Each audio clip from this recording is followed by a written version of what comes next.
2 ঘন্টার চুক্তিতে বিয়ে করেন মাদ্রাসার মুহতামিম ইসমত আলী আশিকি। বিয়ের কিছুক্ষণ পর মসজিদের ভেতরে সিঁড়ির ওপরে ওই নারীর সঙ্গে সহবাসও করেন ইসমত আলী, যার পাহারাদার হিসেবে ছিলেন ওই মসজিদের ইমাম কফিল উদ্দিন। পরে বিয়ের 1 ঘন্টার মধ্যেই সহবাসের পর তালাকও প্রদান করেন ইসমত আলী। পবিত্র স্থানে এমন ঘটনার বিষয়টি জানাজানি হলে এলাকায় চাঞ্চল্যের সৃষ্টি হয়। পরে ইমাম কফিল উদ্দিনকে বরখাস্ত করে মসজিদ কমিটি। অভিযুক্ত ইসমত আলী আশিকি প্রায় 4 বছর যাবৎ গাজীপুরের শ্রীপুরে ট্যাংরা মধ্যপাড়া জামিউল উলুম কওমি মাদ্রাসা ও এতিমখানার মুহতামিমের দায়িত্ব পালন করে আসছেন। সরজমিনে গেলে ঘটনার সত্যতা পাওয়া যায়। ভুক্তভোগী সূত্রে জানা যায়, নোয়াখালীর এক গৃহবধূকে ঝগড়াঝাটির পর তার স্বামী তাকে 3 তালাক প্রদান করেন। এ সময় আশিকি হুজুর বলেন, ওই নারীকে উন্নত বিয়ে দেওয়া ছাড়া পূর্বের স্বামীর জন্য হালাল হবে না। আমি তো ওই জিনিসটা বুঝছি না যে একজন আলেম মানুষ, হে তো সবই বুঝে, সব জানে, আমি তো আর জানি না। আসসালামু আলাইকুম। বাংলাদেশের মানুষ ধর্মভীরু, কিন্তু তারা এতটাই ধর্মভীরু যে এই ধর্মভীরুতার কারণে কোনটি ঠিক কোনটি ভুল তারা এটি পর্যন্ত বুঝতে পারেন না। আপনারা প্রথমে যে ঘটনাটি দেখলেন এটি কিন্তু প্রথম অথবা এটি কিন্তু শেষ না। বাংলাদেশে এরকম আরো হাজার হাজার ঘটনা ঘটেছে। আসলে হিল্লা বিয়ে যে ব্যাপারটি, এটিকে বর্তমানের মানুষ তাদের সুবিধার জন্য ব্যবহার করে। আর এই হিল্লা বিয়ের যে নিয়মটি, এই নিয়মটি আজ থেকে বেশ কিছু দশক আগে কিছু কাজীরা মিলে এটি তৈরি করেছে, এবং এটি তৈরি করেছে শুধুমাত্র তাদের স্বার্থ রক্ষার জন্য। তো চলুন আমরা প্রথমে হিল্লা বিয়ে এবং এর প্রসেস জেনে নেব, এবং তারপর আমরা এই ঘটনা নিয়ে বিস্তারিত আলোচনা করব। আমাদের দেশে আরেকটা সিস্টেম আছে, হিলা বিয়ে আছে না নাই? হিল্লা বিয়ে কালিয়ারাতে মনে হয় নাই না? এলাকাতে আছে? ভয়ঙ্কর। আর তালাকাল বাইনাল বাইনুনা যখন হয়ে যায় কমপ্লিটলি ডিভোর্স, কোনো সম্পর্ক নেই, তখন ওই স্ত্রীকে যদি আবার ফিরে আনতে হয়, ইসলামের নিয়ম হচ্ছে আরেক জায়গায় হাত্তা তানকিহা যাওজান গায়রা, আরেক জায়গায় বিয়ে হবে।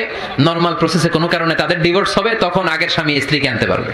এটার অনেকে কৌশল করে, বিয়ের পরে একজন বুড়া মানুষের সাথে বিয়ে দেয়, সামান্য কিছু টাকা পয়সা দিয়ে 1-2 দিন সংসার করাইয়া ডিভোর্স নিয়ে আবার বিয়ে করায়। এরকম আছে না নাই? লাআনা রাসূলুল্লাহি আল মুহাল্লিল ওয়াল মুহাল্লিল্লাহ। সুনানে তিরমিজির বর্ণনা, আল্লাহর হাবিব সাল্লাল্লাহু আলাইহি ওয়াসাল্লাম বললেন, যারা হিলা করে, যারা হিলা করায়, উভয়ের উপর আল্লাহর লানাত। এগুলোর সাথে আমাদের কোনো সম্পর্ক আছে? এজন্য আমরা হারাম খাবো না। তো কি বুঝলেন? কেউ যদি তার স্ত্রীকে তালাক দিয়ে দেয়, তো পরবর্তীতে সেই স্ত্রী যদি কাউকে বিয়ে করে, সেই স্বামী যদি মারা যায় অথবা স্বেচ্ছায় তাকে তালাক দিয়ে দেয় কোনো রকম ফোর্স ছাড়া, তাহলেই কেবল আপনি সেই স্ত্রীকে অথবা সেই মেয়েকে বিয়ে করতে পারবেন। কিন্তু এটা উচিত না, কারণ বাংলাদেশেরই বেশ কিছু আলেমের এখানে দ্বিমত রয়েছে, এবং বেশিরভাগ আলেমগণই এটি পরামর্শ দেন যে যদি কেউ তার স্ত্রীকে তালাক দিয়ে দেয়, তাকে যেন তিনি আর পুনরায় বিয়ে না করেন, কারণ এর মাধ্যমে হয়তোবা তার সেই বিয়েটা কবুল নাও হতে পারে।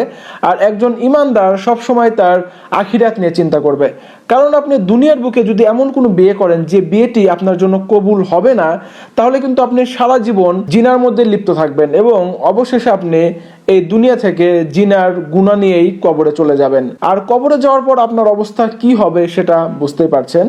তো আমি বলবো, কেউ যদি তার স্ত্রীকে তালাক দেয়, কোনোভাবেই আর তাকে ফিরিয়ে আনা অথবা তাকে পুনরায় বিয়ে করা উচিত না।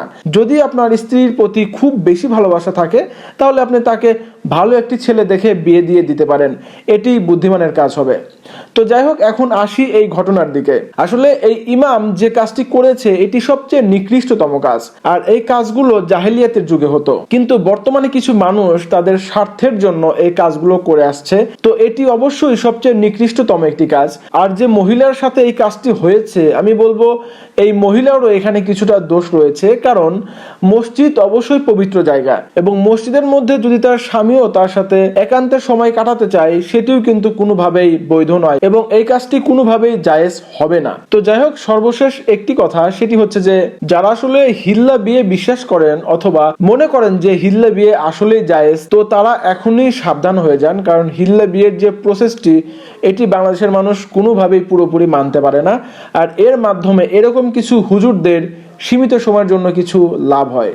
তো যাই হোক, আমি এই হুজুরের দৃষ্টান্তমূলক শাস্তি দাবি করছি, যেন আর কেউ এরকম নিকৃষ্টতম কাজ করার সাহস না পায়। এবং সম্মানিত দর্শক শ্রোতা, আসুন আমরা এই সমাজের কুসংস্কারগুলো ভুলে রাসূল সাল্লাল্লাহু আলাইহি সাল্লামের সুন্নতগুলো মেনে জীবন সাজাই। মহান আল্লাহ তাআলা আমাদের সবাইকেই সঠিক বুঝ দান করুন। যাই হোক সম্মানিত দর্শক শ্রোতা, এই ছিল আজকের ভিডিও। এতক্ষণ আমাদের সাথে থাকার জন্য সবাইকে অসংখ্য ধন্যবাদ। দেখা হবে পরবর্তী ভিডিওতে। সেই পর্যন্ত ভালো থাকবেন, সুস্থ থাকবেন, আমাদের সাথেই থাকবেন। খোদা হাফেজ।